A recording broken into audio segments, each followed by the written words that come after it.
Hi friends, இந்த வீடியோவில் அரசு ஊழியர்களுக்கு சம்பளம் உயர்வு அரியர் தொகை ஜாக்பாட் அப்டேட் என்னன்னு பார்க்க போகிறோம்.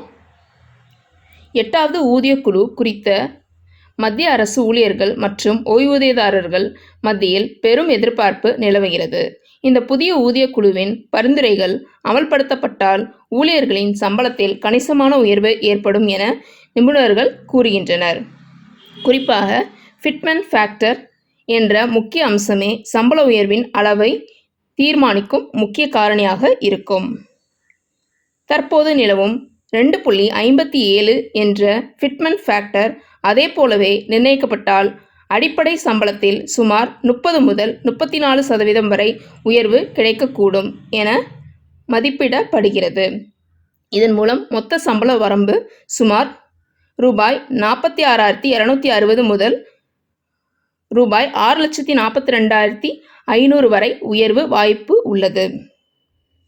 அதே நேரத்தில் ஃபிட்மென்ட் ஃபேக்டர் 3.0 உயர்த்தப்பட்டால் சம்பள வரம்பு மேலும் அதிகரித்து ரூபாய் 54,000 முதல் ரூபாய் 7,50,000 வரை செல்லக்கூடும்.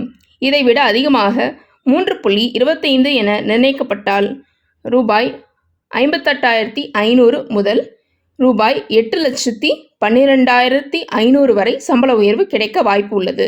எனவே ஃபிட்மென்ட் ஃபேக்டரின் மதிப்பு அதிகரிக்கும் போது ஊழியர்களுக்கு கிடைக்கும் நிதி பலன்களும் அதிகரிக்கும் என்பது தெளிவாகிறது.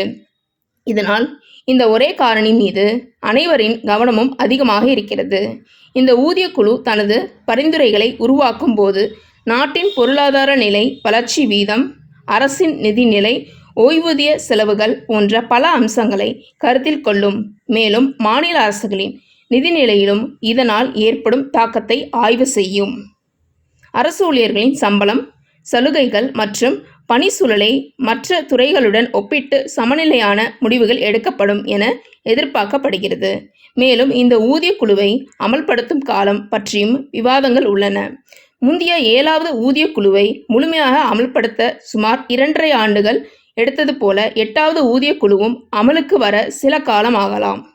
இந்த அமல்படுத்தலில் தாமதம் ஏற்பட்டால் ஊழியர்களுக்கு அரியர் நிலுவைத் தொகை கிடைக்கும் வாய்ப்பும் உள்ளது. கணக்கீடுகளின்படி கீழ்நிலையில் ஊழியர்கள் ரூபாய் 3 லட்சத்திற்கும் அதிகமான அரியரை பெறலாம். லெவல் 5 ஊழியர்களுக்கு இது ரூபாய் 9 லட்சத்திற்கும் மேல் இருக்கக்கூடும்.